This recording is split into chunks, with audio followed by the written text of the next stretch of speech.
There's a line from a Tom Lehrer song that goes, "They may have won all the battles, but we had all the good songs." More on that in a moment. This video is about games journalism, where everything is made up and the facts don't matter. Wait, no, that's whose line is it anyway? No, wait, that's games journalism. There's been this story for the last couple of weeks, at the very least, that has to do with Battlefield V, the popular first-person shooter franchise's latest installment, and how it's doing worse than Call of Duty, Black Ops 4, and Red Dead Redemption 2, the games that it's basically sandwiched between. And on the surface read, that didn't really seem that surprising to me, because it's sandwiched between two of the games that are supposed to be the highest performers of this year. So Battlefield may be a big franchise, but it's generally not been Call of Duty big, and Red Dead Redemption is coming out in the wake of Grand Theft Auto, that game that set basically every record in entertainment ever. And will continue to do so, I believe, until the end of fucking time, because shark cards. But the story kept coming up in my feed, and I kept seeing YouTube videos on it, and I kept seeing celebrations because true gamers were winning over SJWs, and as much as I find it absurd that people would rather their game franchises die than share it with other people, that was the claim, and people are very, very happy that Battlefield was going to lose tremendously to Call of Duty, which ironically already has women and minorities in it. But I follow back the sources to the Cowen group, or possibly Cowen group. I've never heard it spoken, but I personally like to picture a bunch of cows in business suits making proclamations about financial matters, so I'm going to call them the Cowen group.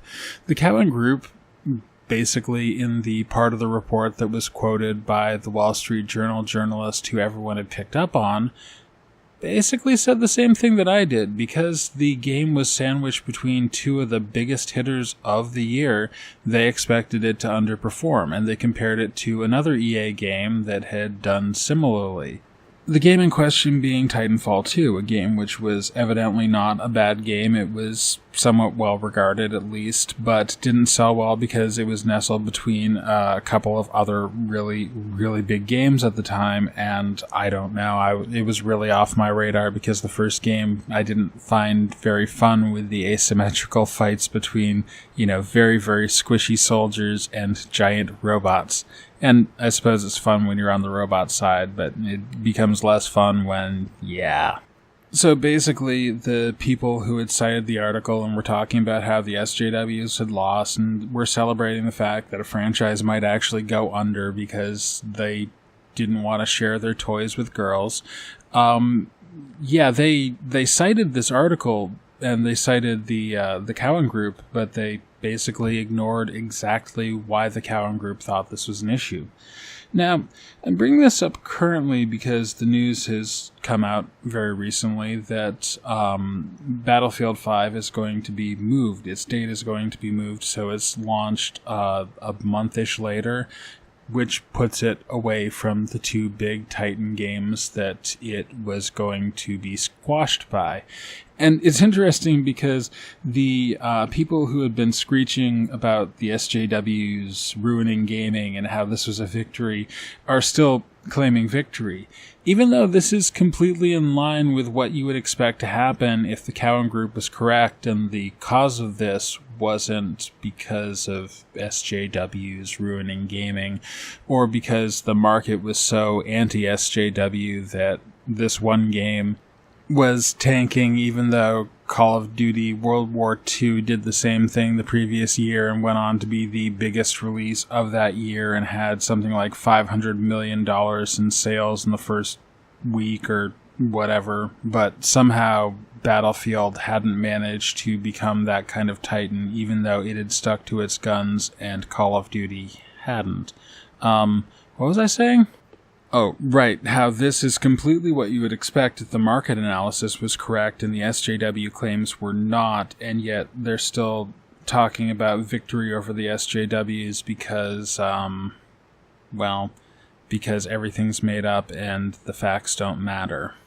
The reality is that we've heard all this SJW victory claim stuff before. We've heard it with Battlefield's largest competitor, Call of Duty, who added women several years ago and didn't go bankrupt, who added black people to World War II and didn't go bankrupt, who have continued to have female operators in their current games. In fact, Black Ops 4, if you want to play certain operator roles, you have to play as certain operators who are always women, so you're stuck playing a girl if you want to be grenade operator, whatever her name is.